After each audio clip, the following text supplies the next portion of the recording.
Well, tonight we are learning some new information about a woman's murder. It happened at a hotel next to Johns Hopkins Hospital. She was killed 10 days ago at a party at that hotel, and police are releasing this new surveillance video and photos that they hope will solve the case. WJZ investigator Mike Helgren live in your corner at the hotel with more on this so far unsolved homicide. Mike.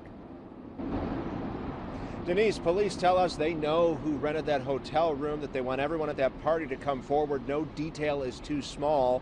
We spoke today to a victim, a relative of the victim. She didn't want to do an interview, but wanted you to know that Kierra was loved and the family just wants justice. Take a close look at this surveillance video. These are some of the people at a party the Sunday before last at the Residence Inn adjacent to the Johns Hopkins Hospital campus on Wolf Street. The video shows people getting off the elevator and heading to the party. It was taken before 28-year-old Kierra Tripp, also known as Keedy, was shot and killed inside a hotel room around 1:30 in the morning. We released video surveillance showing a lot of people that were there. We don't know if they are persons of interest.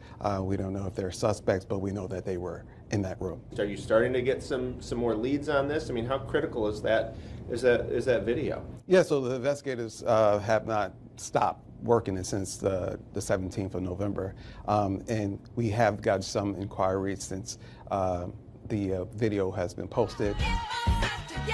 Loved ones have posted many tributes to Kierra on social media. One relative wrote on Facebook, "When they find the people who did this to Kierra, I'll be at every, and I mean every court date to try and make sure that they never do this to another person or family. Kierra is loved and missed deeply. This has changed us in so many ways. It broke us." One guest at the hotel that night who asked to remain anonymous told WJZ police stopped him, asking if he saw anything. Officer said, I need your ID and all this other stuff, so we have a situation here. Sad situation, you know, in that type of environment you expect that to happen too, you know, especially it's a secured hotel. You need a pass to get upstairs. You can't just walk up and go in an elevator. Detective Davis says you can remain anonymous. The question is what happened in the room. We don't have cameras inside the room, so that's the things that we need to figure out. We know that the victim went in the room with several guest members and she didn't come out. And you can call Metro Crime Stoppers with tips at 1-866-7-LOCK-UP. There's an $8,000 reward. And this year, Baltimore police are solving more homicides. Their clearance rate is roughly 69% compared to 42% at this time last year. It's well above the national average and the average for similarly sized cities, which is just 55%. We're live in your corner near Johns Hopkins Hospital. Mike Helgren, WJZ. That's good to hear. Thank you, Mike.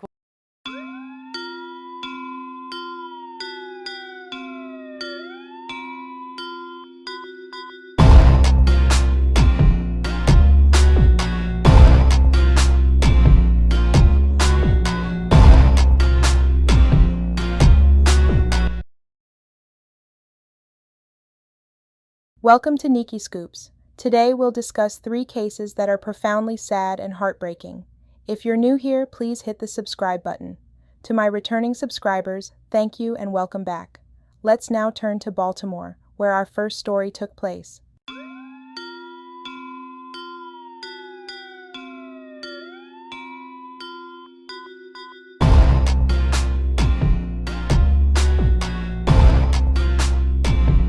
The Baltimore police have disseminated new surveillance footage seeking assistance from the public to identify multiple individuals linked to the murder of a 28-year-old woman at a hotel close to Johns Hopkins Hospital. Kierra Tripp was murdered on November 17th during a gathering at the Residence Inn located on the 800 block of North Wolf Street, as reported by the authorities. While a family member opted not to give an interview this Wednesday, they conveyed to WJZ investigator Mike Helgren that Tripp was cherished and they are eager for the perpetrator to be apprehended. The surveillance footage captures individuals attending a party at the Residence Inn near Johns Hopkins. It shows guests exiting the elevator and proceeding to the event. This footage was recorded prior to the incident where Tripp, also known as Keedy, was fatally shot in a hotel room at approximately 1:30 a.m. Video surveillance was released displaying numerous individuals present at the scene, stated Baltimore Police Detective Vernon Davis. It's uncertain if they are persons of interest or suspects, but it is confirmed that they were in that room.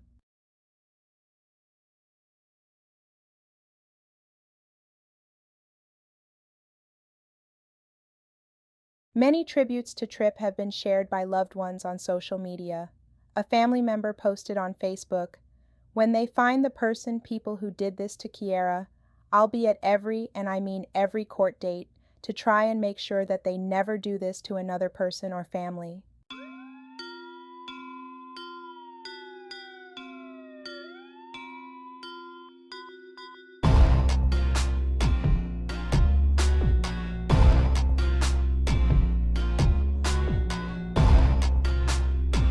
Kierra is loved and missed deeply. This has changed us in so many ways. It broke us, and I may not be able to stop all killings, but I'm going to try with everything in me to make sure that the person or people who killed Kierra Tripp never change another family's life like they changed ours. The question is what happened in the room, Baltimore Police Detective Vernon Davis said. "We don't have cameras inside the room, so that's the thing that we need to figure out. We know that the victim went in the room with several guest members, and she didn't come out. A hotel guest that evening, who wished to remain unnamed, reported to WJZ that the police had stopped him to inquire if he had witnessed anything. Officers said, 'I need your ID,' and all this other stuff. Said, 'We have a situation here,' he said. A sad situation and not the type of environment you expect that happens to, especially in a secured hotel. You need a pass to get upstairs. You can't just walk up and go on the elevator." Detective Davis emphasized that tipsters could stay anonymous. "You can say, 'I prefer not to leave my name, but I know the person you might want to investigate,'" he suggested. He also verified that the police have identified the individual who rented the room. "I'm not sure of the investigator's current status in that part of the investigation regarding speaking to that individual, but it's the partygoers they really need to interview who exited the elevator and entered that hotel room," stated Detective Davis. Metro Crime Stoppers tip line is 18667 lockup. There is an $8,000 reward for information leading to an arrest.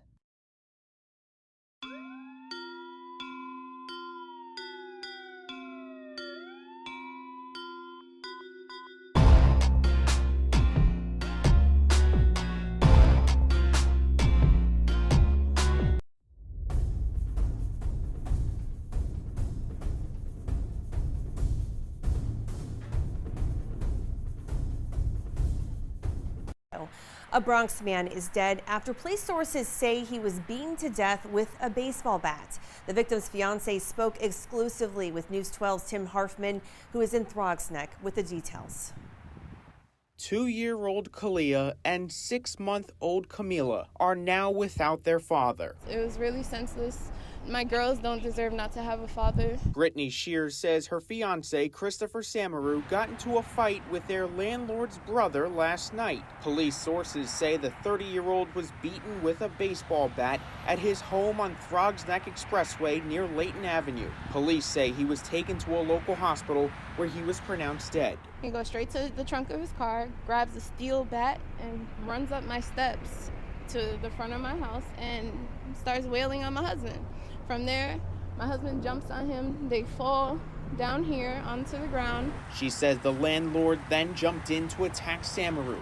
Brittany tells us the argument was about rent money. They keep saying that we're not paying rent at the moment, but that's further from the truth. He accepts partial payment for rent because they keep hot water. She claims the family hasn't had hot water in 3 months. The property had at least 67 complaints and 17 violations in the past 2 years, several related to hot water, according to HPD. Brittany says the couple moved in 2022. Now she's a mother raising 2 little girls on her own. That man was my soulmate, and we were supposed to get married. He's brought me out of depression. Police say at this time no arrests have been made and the investigation is ongoing. In Throgs Neck, Tim Harfman, News 12 The Bronx. The incident occurred on Saturday at a residence located on the Throgs Neck Expressway, close to Layton Avenue. A Bronx man is dead after police sources said he was beaten to death with a baseball bat over rent money. The NYPD reported that 30-year-old Christopher Samaru was transported to a local hospital and there pronounced dead. The victim's fiancée, Brittany Shears, said Samaru got into a fight with their landlord's brother. The landlord's brother goes straight to the trunk of his car, grabs a steel bat, runs up my steps to the front of my house, and starts wailing on my husband, said Shears. From there, my husband jumps on him. They fall down here onto the ground, Shears stated, indicating that it was at this point the landlord intervened and attacked Samaru. They keep insisting we're not paying rent, which couldn't be more untrue, stated Shears. The landlord accepts partial rent payments because they continue to cut off our hot water. Shears alleged that her family has been without hot water for 3 months. The property has accumulated at least 67 complaints and 17 violations over the past 2 years, many of which pertain to hot water issues, as reported by the city's Department of Housing Preservation and Development. Shears mentioned that their move into the apartment occurred in 2022. That man was my soulmate and we were planning to marry, Shears expressed. He lifted me out of depression. Now she finds herself a single mother to 2 young daughters, aged 2 and 6 months. It was utterly senseless, Shears lamented. My girls don't deserve to grow up without a father. As of Sunday evening, the police reported that no arrests have been made, and the investigation continues.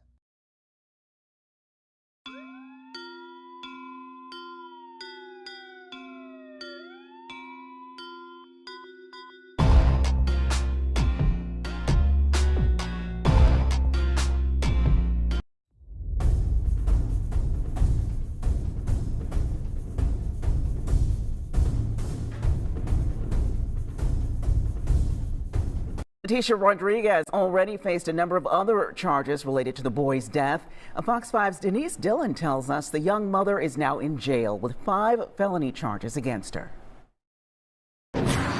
Police say when they were called to this home earlier this week, they found a dead baby. The initial charges against the mom related to the death of the infant. Now that the cause of the death is known, that teen mom is charged with murder. And it's really sad. It's really very sad. Neighbors are still reeling over what police say happened at this Marietta home. Teresa Neal lives across the street and watched as police swarmed the house Sunday. Police being here for, overnight and then throughout the night, going through the house and looking around in the back. When officers arrived on the scene, they did find a body that was obviously recognizable as a newborn infant, that infant was deceased, that infant was clearly injured. Investigators say 17-year-old Leticia Rodriguez gave birth to a baby boy inside the home. A court document states the teen placed the infant in a blanket, then inside a grocery bag to conceal his death for about 6 hours. Police say a family member caught her digging a hole by the backyard tree to bury the deceased infant. And the uncle is the one that made the discovery of her digging in the backyard and contacted authorities to try and request assistance. Rodriguez was initially charged with concealing the death of another, abandonment of dead body, and dead body abuse. Friday, police announced the multi-agency investigation had gathered evidence leading to additional charges. Rodriguez is now also charged with aggravated assault and felony murder. That's sad. Poor kid. Didn't even get a chance to live. The family is Guatemalan. Neighbors say they had just moved here about 2 years ago. Police say they have fully cooperated with the investigation. We can't imagine the trauma that they are going through, facing now the reality of what has occurred and the loss of a loved one, as well as now all of the charges that one of their other loved ones is facing. Rodriguez is now in the Cobb County Jail being held without bond. The case has been turned over to the district attorney. In Marietta, Denise Dillon, Fox 5 News. Marietta police have charged a 17-year-old girl accused of trying to bury her baby son just hours after giving birth with murder. Leticia Rodriguez has been detained at the Cobb County Detention Center since Monday on charges of concealing a death, discarding or abandoning a dead body, and desecrating a corpse. Authorities announced on Friday that Rodriguez is being charged with felony murder and felony aggravated assault with a weapon. Investigators reported that Rodriguez delivered a baby boy in her bed early on Sunday morning. According to the arrest warrant, the teen is accused of putting the newborn into a blanket and then inside a grocery bag to conceal his death for around 6 hours. Over the weekend, authorities say the girl's uncle caught her digging a hole by a tree in the backyard to bury the dead child. The uncle called the police, who found the dead infant on the property when they arrived. That infant was clearly injured, Officer Chuck McPhillamy told Fox 5. Rodriguez is accused of using a pocket knife to abuse her newborn child's body. "Never would I have imagined such an event occurring here," stated Teresa Neal, a neighbor. Neighbors reported observing investigators entering and exiting the house all night as the family remained outside. The entire family was outside, and everyone appeared so composed. It was bewildering, Neal remarked. The family, hailing from Guatemala, had relocated here about 2 years prior, yet neighbors claim they never spotted a teenage girl.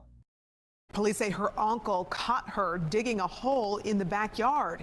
Fox 5's Denise Dillon is live in Marietta. Denise, you have learned some new and very tragic details about this case.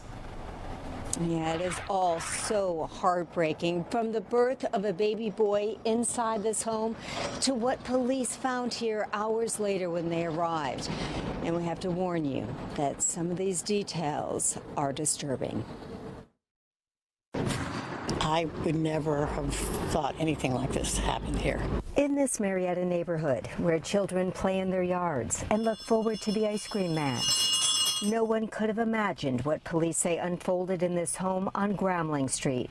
Investigators say 17-year-old Leticia Rodriguez gave birth to a baby boy in her bed early Sunday morning. A court document states the teen placed the infant in a blanket, then inside a grocery bag to conceal his death for about 6 hours. Police say a family member caught her digging a hole by the backyard tree to bury the deceased infant. The uncle is the one that made the discovery of her digging in the backyard and contacted authorities to try and request assistance. When officers arrived, they found the dead infant on the property. That infant was clearly injured. The warrant states the teen admitted to using a pocket knife to abuse the infant's body. Neighbors say they saw investigators going in and out of the home throughout the night while the family stood outside. All of the family was standing outside and everybody looked just very, very calm, and so it was puzzling. The family is Guatemalan. Neighbors say they had moved in about 2 years ago, but never noticed a teenage girl. I never seen a 17-year-old. Rodriguez was taken to the hospital. The trauma of childbirth, she needed medical attention. She is now at the hospital receiving that. Once released, she will be taken to the jail. She faces charges of concealing a death, throwing away or abandonment of a dead body, and abuse of a dead body. Just my prayers go out to the family and for the little one and for the 17-year-old too. And the medical examiner will now determine the cause of death. Police say once they have that information, additional charges may be filed against the teen. Reporting live in Marietta, Denise Dillon, Fox 5 News. Well, as you say, it is heartbreaking in every way. Denise, thank you. Additionally, the affidavit reportedly states that Rodriguez admitted to mutilating her newborn's body using a pocket knife. The Cobb County medical examiner will conduct an autopsy to ascertain the cause of death of the victim. Depending on the findings, authorities have indicated that Rodriguez may be subject to further charges. Thank you for watching until the end of my video. Your loyalty as a viewer is greatly appreciated. Please take a moment to share your thoughts in the comment section below on any of these videos. I enjoy interacting with my audience, so don't hesitate to leave a comment. I'd love to hear from you. See ya in the next video.